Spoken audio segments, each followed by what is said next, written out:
এটা আসলে কি আপনাদের অনেকে প্রশ্ন আসতে পারে, তো সেটা একটু আমি আপনাদেরকে পড়ে শোনাচ্ছি। এখানে আপনারা ঢুকলে দেখতে পাবেন লেখা আছে, মুক্তাগাছা জমিদার বংশের উত্তরসূরি নিঃসন্তান মহারাজ সূর্যকান্ত আচার্য চৌধুরী তার দত্তক পুত্র শশীকান্তের নাম অনুসারে ময়মনসিংহ শহরে শশীলজ নামে একটি বিলাসবহুল দ্বিতীয় তলা প্রাসাদ নির্মাণ করেছে। সেই সন্তানের নির্মাণ যেটা প্রাসাদ দ্বিতলা দোতলা যেটাকে বলে আর কি, সেটা আমরা আসলে দেখাবো। সুরম্য ও অট্টালিকা, প্যারিস ও ইউরোপের বিভিন্ন স্থান থেকে সংগৃহীত নানান ধরনের শৌখিন উপকরণ দিয়ে সজ্জিত ছিল। এটা মানে এটা আসলে প্যারিস ও ইউরোপের বিভিন্ন দেশ থেকে বিভিন্ন জিনিস এনে এটাকে সাজানো হয়েছিল, অনেক বেশি বিলাসবহুল ছিল সেই সময়।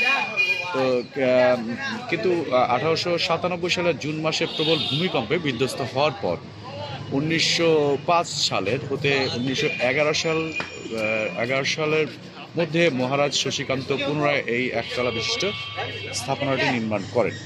প্রায় 9 একর জায়গা জুড়ে বিস্তীর্ণ প্রাসাদটির প্রবেশ মুখে রয়েছে অর্ধবৃত্তাকার খিলানাকৃত প্রবেশ তোরণ। আপনারা দেখতে পেয়েছেন সেই তোরণটা, আপনাদের দেখাচ্ছি সেই তোরণটা, এই যে তোরণ। তো চলুন আমরা আসলে ভিতরে যাই দেখাচ্ছি আসলে এখন কি পজিশনে আছে বিল্ডিংটা।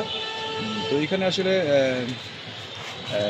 আরও অনেক হিস্ট্রি আছে। প্রায় 9 একর জায়গা জুড়ে এই প্রাসাদটি তৈরি করা হয়েছে। আপনার সবুজ ঘাসের বাগান, যেখানে অলঙ্কৃত মার্বেল পাথর দিয়ে তৈরি করা ঝর্ণার মাঝে রয়েছে একটি সুন্দর ভাস্কর্যটা এখন অবশ্য ওইভাবে নাই। ভাস্কর্যটা এখানে যাচ্ছি মার্বেল পাথর দেখতে পাচ্ছেন, সেটা ভাস্কর্যটা নাই, এখন এই অবস্থায় আছে। মূল ভবনটির দক্ষিণে একটি পুরাতন পুকুর রয়েছে, যার উত্তর পাড়ের মধ্যস্থানে একটি মার্বেল পাথরের ঘাটলার উপর দ্বিতলা একটি স্নান ঘর অবস্থিত। আমি চেষ্টা করব সব দেখানোর জন্য। প্রাসাদের অভ্যন্তরে ছিল মার্বেল পাথরের তৈরি একটি চমৎকার ঝর্ণা, কাঠের মেঝে দ্বারা নির্মিত বলরুম, সজ্জার জন্য ছিল বড় বড় ঝাড়বাতি। এগুলো আসলে আগে ছিল ঝাড়বাতিগুলো, তারপর আমরা চেষ্টা করব। প্রাসাদটির দরজা জানালা ছিল রঙিন কাচের পাতের উপর অত্যন্ত চমৎকার অলঙ্করণ।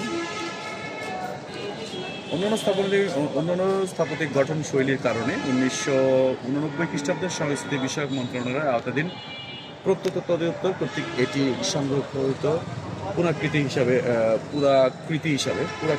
ঘোষিত করা হয়। তো এখন যে পজিশন আছে আমরা যাচ্ছি, চলুন আমরা ভিতরে যাই।